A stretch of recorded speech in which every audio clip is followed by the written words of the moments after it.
Hi, I'm Cassie Questorf, Executive Director of Climate Film. With me today is Shane Anderson, Director and Producer of The Lost Salmon. Shane, thank you so much for being here today.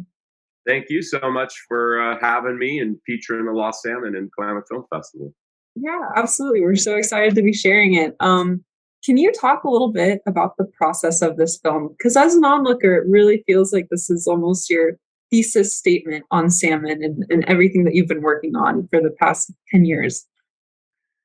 It did turn into a kind of my thesis statement, and I don't want to say magnum opus because I got a long ways to go in my Yeah. career, but I've been making salmon related documentaries for over 10 years now, and I hadn't really done a personal journey story since my very first film, Wild Reverence, 10 years ago, and didn't intend this Lost Salmon to be a narrated kind of personal story. I'd intended it to be a short 10 to 15-minute portrait profile on Mike Miller and his genetics and kind of just of being in the lab. And as I dove into the story, like every documentary, it seems like I always make, it's just this onion that has just all these layers that keep on peeling, and found myself really, fascinated and wanting to explore and learn about these really sensitive populations all across the West Coast because it wasn't an isolated situation just on the Klamath or just in Oregon or just in Idaho. This is a problem facing the greatest race of salmon on Earth in an extinction crisis. And many of these populations are down to tens of fish. I mean, literally could blink out from one natural disaster.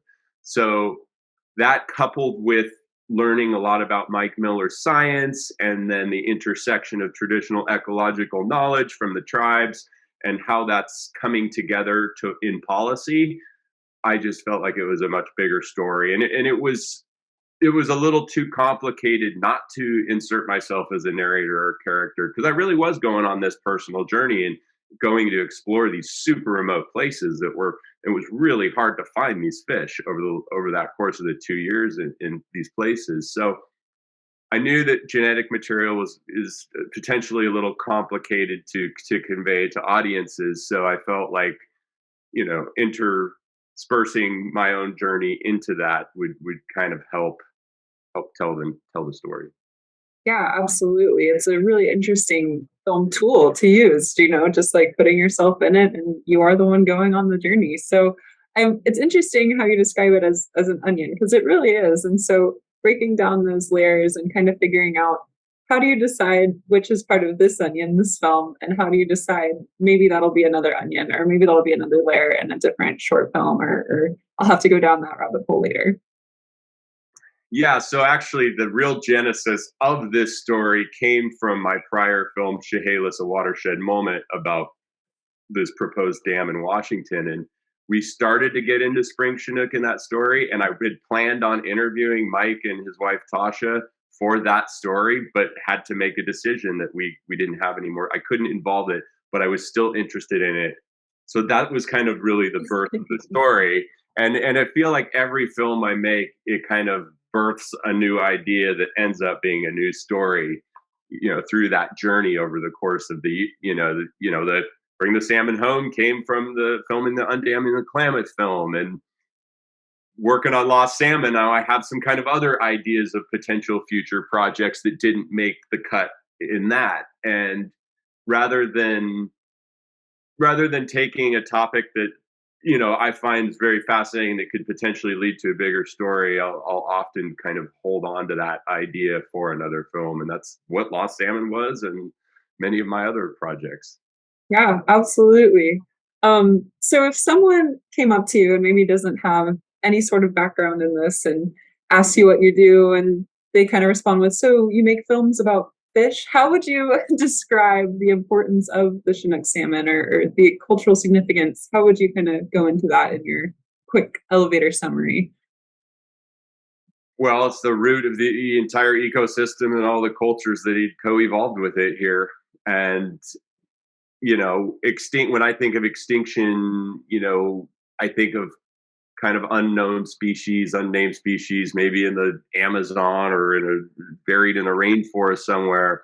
But we're right now we're at a point where we're like about ready to lose like iconic species, like species that literally are the root and are such an integral part of us and place, a sense of place. So I would say that it's a serious thing, and genetics is right at the root of it. And we've been ignoring the importance of genetics in salmon for the last 150 years of management after colonization. And it's time that we really start managing the species for their complexity and the reverence that they really are.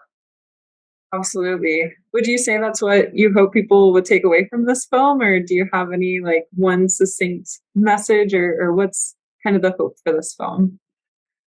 Yeah, just highlighting that interconnectedness of nature and that sense of place and and how genetics is tied into that, and how the salmon, not all salmon are the same. They might all look the same, all Chinook salmon look the same, but they are genetically uniquely adapted for a sense of place, just like we all are adapted to our place or come from our ancestry and sense of place.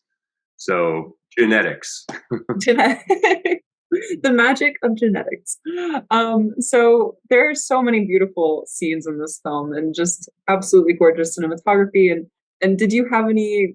I mean, I'm sure you had plenty of special moments, but when filming it, was there anything that stuck out to you, or anything you'd want to share about filming it and different scenes that you may have gotten?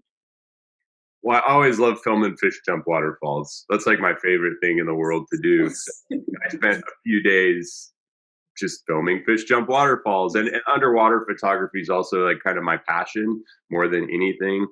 I love diving, and I love diving in the rivers, like looking for fish. It's, I used to be more of a intense fisherman, and now I'm I just kind of like to swim with the fish rather than to catch them. I still fish here and there, but to me, it's a real passion of mine. So diving the Salmon River in the Mid Klamath Basin, getting in the water in the headwaters of Idaho with some of those amazing animals, and just having that connection underwater, and building trust with the fish. I mean, usually you jump in the water and they're really skittish, but after some time they kind of start to trust you.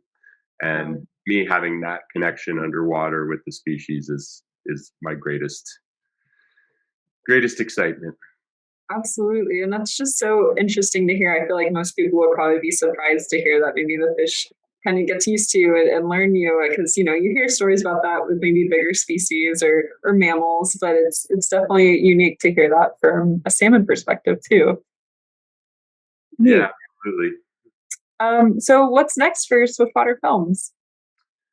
So we're wrapping up a project out in Idaho with the Nez Perce tribe called Covenant of the Salmon People that will be finished in about a month and a half. And we continue to work on Undamming the Klamath, which is the biggest project of my career. It's, we started 3 years ago. We got 3 years to go, and it's really going to show the transformation of the river and the backstory of how the 20-year kind of indigenous led effort to remove these dams, and the collaboration along the way with farmers and commercial fishermen and conservation groups, and really how that whole story, the ups and downs of the last 20 years and how it's culminated to actual dam removal. And then of course comparing and contrasting this sick river that we're seeing now with what we hope and what I'm confident we'll see is river reborn.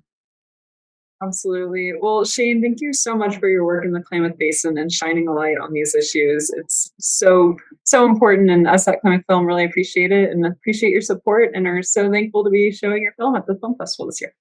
Absolutely, can't wait to see y'all in a few weeks, and appreciate myself. So thank you kindly. Great. Thank you.